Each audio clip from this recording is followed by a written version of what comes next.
সকালবেলা উঠে দেখি যে বমি করে একেবারে বইরা রাখছে। এখন এর জন্য ঔষধ আনতে যাইতেছি। দেখেন অবস্থাটা কি করেছে। কালকে দুপুর থেকেই এই অবস্থা, বমি করতেছে। তো মোবাইলের মধ্যে দেখলাম যে কার্মিনা সিরাপ খাওয়াইতে হবে, তো আমি কার্মিনা সিরাপের জন্য যাচ্ছি।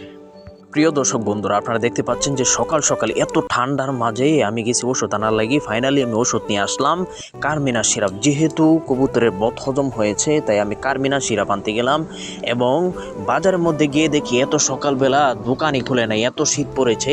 তো অনেকক্ষণ দাঁড়ায় থেকে তারপর ফাইনালি ওষুধ আনলাম এবং যে পানির পাত্রটা আছে এই পানির পাত্রটা আমি ভালো করে পরিষ্কার করে নিচ্ছি, গরম পানি দিয়ে ওয়াশ করে নিচ্ছি। কারণ এই পানি থেকে যত রোগ ব্যাধি আছে, সালমোনেলা, তারপর বিভিন্ন ধরনের কলেরা, ডায়রিয়া, এগুলো সব কিছু এই পানির মাধ্যমে এই রোগ ব্যাধিটা ছড়ায় থাকে।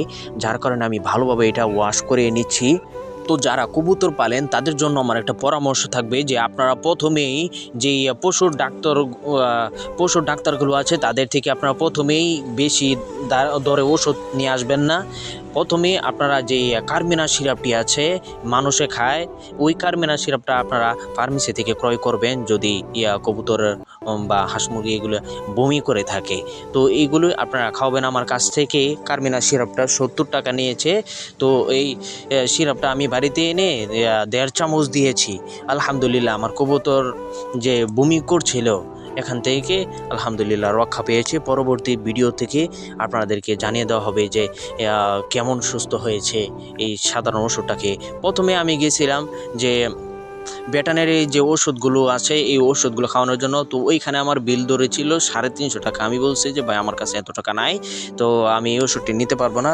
তো আমি মোবাইলের মধ্যে দেখে গিয়েছিলাম যে এই বদহজম হইলে বা বমি করলে এখানে কার্মিনা সিরাপ দিলে অনেকটা ঠিক হয়ে যায়। তো আমি এখন দামে এই সিরাপটা এনে আমি 1.5 চামচ দিয়েছি।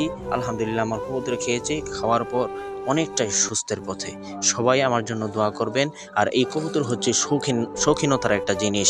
যাদের এই কবুতর বা হাঁস মুরগিদের প্রতি ভালোবাসা আছে, প্রকৃতিপ্রেমী, তাদের জন্য আর কি এই ভিডিওটা। অনেকেই ভিডিও দেখে